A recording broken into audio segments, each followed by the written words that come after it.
You ask Tiger to solve. This deals with linear equations with one unknown. The final result is k equals -18. Let's solve it step by step. Move the negative sign from the denominator to the numerator. Isolate the k.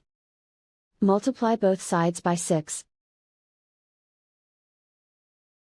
Group like terms. Multiply the coefficients. Simplify the arithmetic.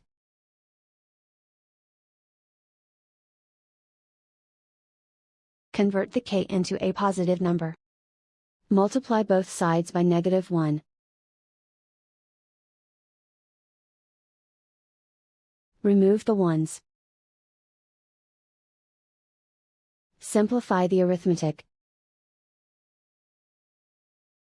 And so the final result is k equals -18.